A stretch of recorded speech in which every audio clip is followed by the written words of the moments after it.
procedural programming is like riding a bike to school.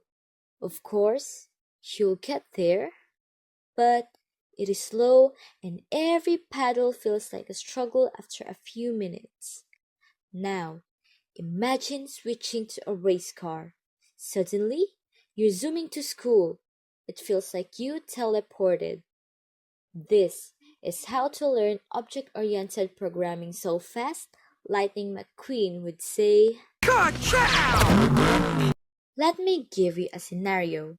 Imagine yourself as an engineer that loves building houses.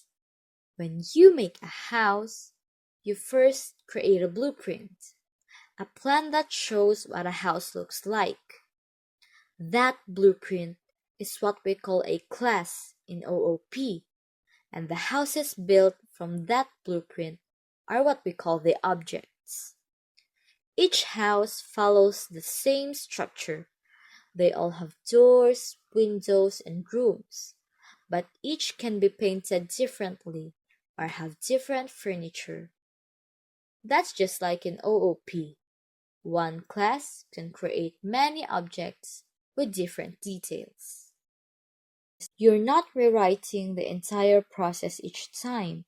You're just assembling different independent components. Object-oriented programming makes your code flexible, organized, and much easier to modify and reuse, just like using one good house plan to build a whole neighborhood.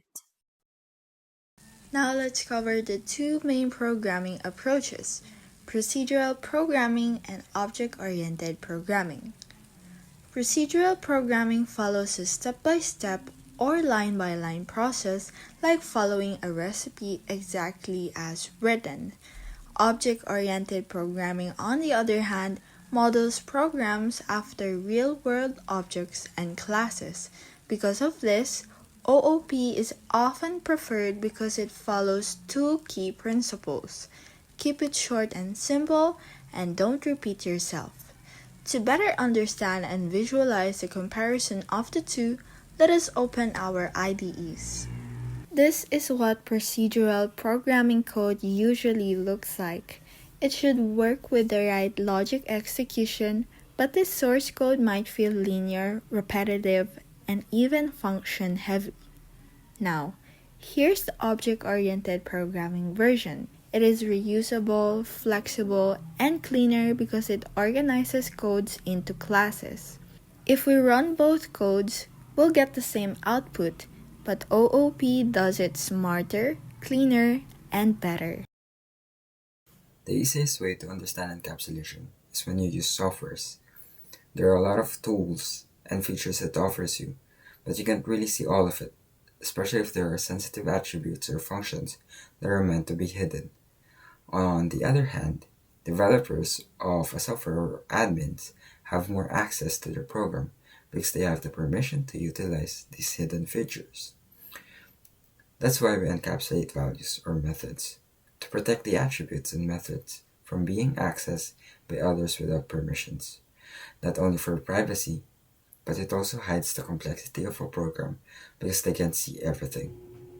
Here is a sample program for the encapsulation. We have a class account here. This class account has two attributes, which is the password and the name. We use the private access modifier so that it would encapsulate these two attributes so any classes won't be able to access them, not unless they use setters and getters that we will get into later. So, this is what it would look like if we try to access the attributes, or in this case the password, in our main method without using any getters and setters. Mind you, the password is set to private, so this is what it would look like. The next part would be the constructor. This part of the code basically makes that every time that we create this object, the arguments that are passed into this are assigned as the state of our attributes, which is the password and the name. The last part, which are the getters and setters. So we have the set password and then the get name and set name. In order for us to set the password or change the password from other classes or our main method, we have to use this method to change it. And then since our get name or our name, since our name is in private, the only way for us to access the name is using a getter. And then the same goes for changing the name, which we will be using setName as well.